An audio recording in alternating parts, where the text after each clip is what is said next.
What's good, YouTube? I'm bringing y'all another video today. Today I'm gonna be covering ground wires and how many problems electrically can be solved by just cleaning a couple grounds or replacing them. And I'm gonna go through and show you a couple grounds you need to check and some grounds you may not know of. What you have here is your ground wire to your battery, and that's the main one you want to check, right?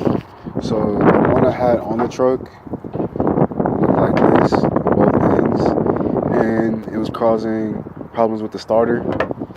The starter wasn't getting enough power to it because it wasn't grounding out well enough. So I got this one off a different C10 at the junkyard, and this part, even though it looks bad, is way better than the one I took off because this one arced and melted the terminal. But the other end of it is in really good condition. As you can see, it took some sandpaper to it and cleaned it, and this solved my sluggish starter problem. It was taking forever to crank over the engine, and sometimes the starter wouldn't crank at all. And for the most part, that fixed the issue. Alright, as you can see here, this is the ground wire that goes to the back of the gauge cluster. And if you're having electrical problems with your gauge cluster, you need to check this ground and clean it, see if it's connected or if it's been broken. And it runs up from here to the wiring harness, and I believe it grounds out to the back of the speedometer housing.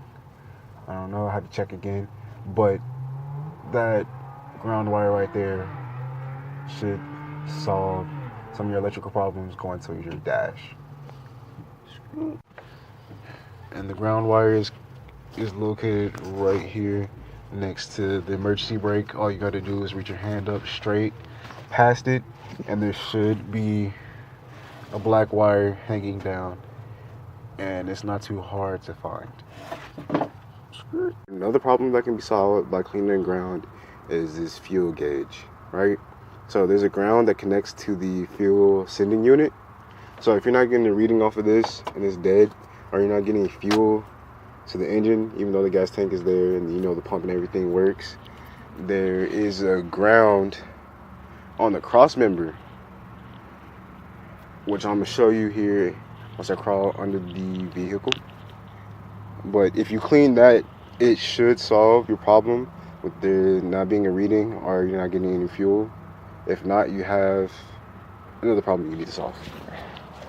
That there is a wire on top of the gas sending unit that you need to check. It's yellow on mine. I'm not sure what color it might be on yours. It might be the same, but you do need to check that wire, see if it's damaged. If you look here, that is your ground wire for your fuel sending unit. All right, so you want to clean that, take it off, clean it up. Don't break it because the wire might be fragile. I did break mine when I took out my fuel tank and cleaned it and painted it. And I'll be explaining how to take this off and clean it out in another video. But if you're not getting fuel or your gauge isn't reading, check this ground wire first. Another ground problem is there's a housing for the back of this license plate. In there it got corroded. The housing wasn't grounding out, so there was no light coming to it. But I cleaned it up with some sandpaper. That's all you really need. I saw some video of me doing that, so I'm gonna show y'all this clip now. So pretty much, this socket grounds out these little tabs connected to the other part where these connect to the license plate. But I tested this. That's why you see all these wires on here. Basically, what I did is